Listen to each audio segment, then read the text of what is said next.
Hello दोस्तों, Bhuvika story world में आप सबका स्वागत है। आज की हमारी कहानी है औरत के असली घर को लेकर।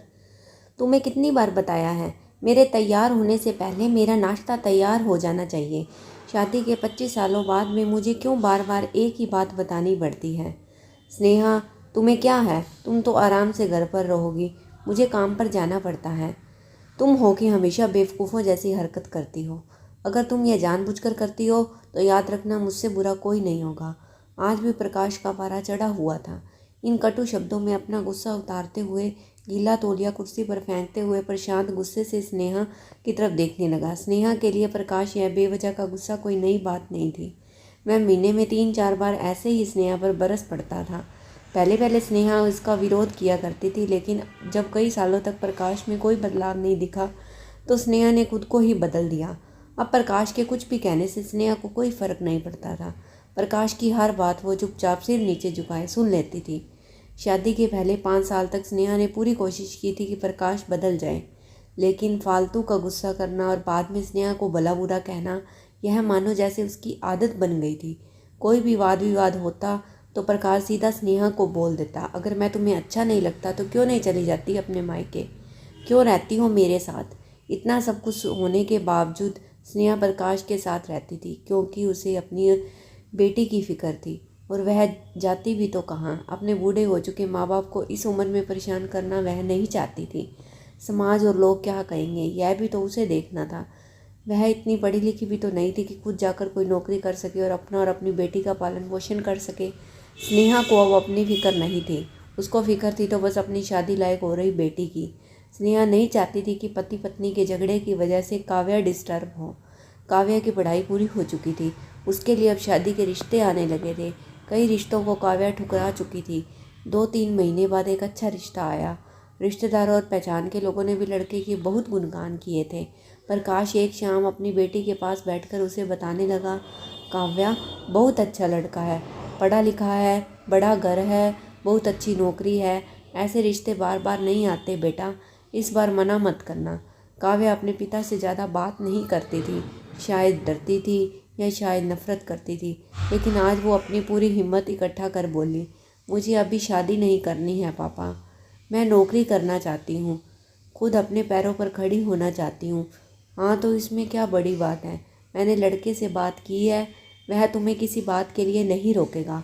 तुम शादी के बाद भी नौकरी कर सकती हो, वह तुम्हें नौकरी के लिए परमिशन दे देगा। प्रशांत बोला, मेरा नौकरी करना या ना करना उसकी परमिशन पर क्यों डिपेंड रहेगा पापा। काव्या ने पूछा, मैं कह रहा हूँ ना तुम्हें किसी भी चीज़ की कमी नहीं होगी वहाँ। ऐसे रिश्ते बार बार नहीं आते, इसे ठुकरा मत, बहुत खुश रहोगी तुम वहाँ। प्रकाश बोला, पापा क्या मैं उतनी ही खुश रहूँगी जितनी मम्मी इस घर में खुश है। काव्या ने तंज कसते हुए कहा, आज तुम्हारी जुबान कुछ ज़्यादा नहीं चल रही।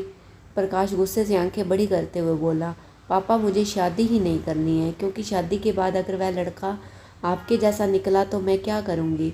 मुझे आपके जैसा जीवन साथी नहीं चाहिए जो बिना बात के मुझ पर हमेशा चिल्लाए। मुझे कुछ भी अपनी पसंद का लेना हो तो 10 बार सोचना पड़े, कहीं वह नाराज़ ना हो जाए।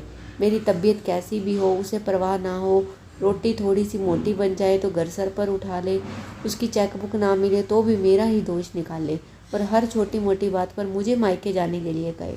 काव्या ने अपना दिल खाली करते हुए पापा से सब कह दिया। प्रकाश का गुस्सा 7वें आसमान पर था, लेकिन उसके मुंह से एक भी शब्द नहीं फूट रहा था। वो काव्या की बातें सुन रहा था।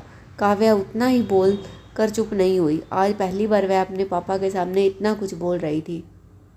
पापा, आपने माँ के साथ हमेशा गलत व्यवहार किया है। आप अपने ऑफिस का गुस्सा बिना सोचे समझे माँ पर उतार देते हैं, कभी इस बात की परवाह भी नहीं करते कि उन्हें कैसा लगता होगा। आपकी बातें सुन सुन माँ ने अपना स्वाभिमान खो दिया। प्रकाश आज पहली बार अपने किए बर्तावों को महसूस कर पा रहा था। वो इतना ही बोल पाया, जो तुम्हारा मन है वो करो, मैं तो इतना बुरा हूँ ना। काव्या ने प्रकाश का हाथ पकड़ा और बोली, पापा मुझे सिर्फ एक सवाल का जवाब दे दो, क्या आप चाहेंगे कि मेरा पति आपके जैसा हो? अगर आपका जवाब हाँ है तो कर दीजिए मेरा रिश्ता आज ही, और ना है तो मुझे आत्मनिर्भर बनने दीजिए। प्रकाश कुछ भी ना बोल पाया और वहाँ से चुपचाप बाहर चला आया। आज उसे स्नेहा के सामने जाने में शर्म आ रही थी। चलते चलते उसकी आंखों में आंसू बह रहे थे। प्रकाश ने आज से अपने आप को बदलने का निश्चय किया। अगले दिन से स्नेहा ने अपने पति में काफ़ी बदलाव देखा। वह सोचने लगी कि जो हिम्मत काव्या ने दिखाई है, वह हिम्मत अगर मैं पहले ही दिखा देती तो शायद आज परिस्थिति कुछ और होती। अब काव्या पढ़ लिख कर अच्छी नौकरी करने लगी थी और 3 साल बाद उसके लिए एक अच्छा रिश्ता आया। और उसकी विदाई पर प्रकाश बोला, बेटा तू हमेशा खुश रहेगी क्योंकि तेरा पति तेरे बाप जैसा नहीं है। प्रकाश की यह बात सुनकर काव्या और स्नेहा की आंखों में आंसू बहने लगे। दोस्तों, हमारे समाज में औरतों को भले ही देवी का दर्जा दिया जाता है, लेकिन वह स्वतंत्रता नहीं दी जाती जो उन्हें देनी चाहिए। उन्हें बचपन से ही बताया जाता है कि वह पराया धन है, माँ बाप का घर तुम्हारा नहीं है, पति का घर ही तुम्हारा घर है। जीवन भर यह बातें बता बता कर उन्हें ससुराल भेज दिया जाता है और एक दिन किसी छोटे मोटे झगड़े में ससुराल वालों से उन्हें सुनना पड़ता है कि इस घर को छोड़ दो और मायके चली जाओ। अब आप ही बताओ दोस्तों, ऐसी स्त्रियों का सच्चा घर कौन सा है? आखिरकार वह किस घर को अपना गए?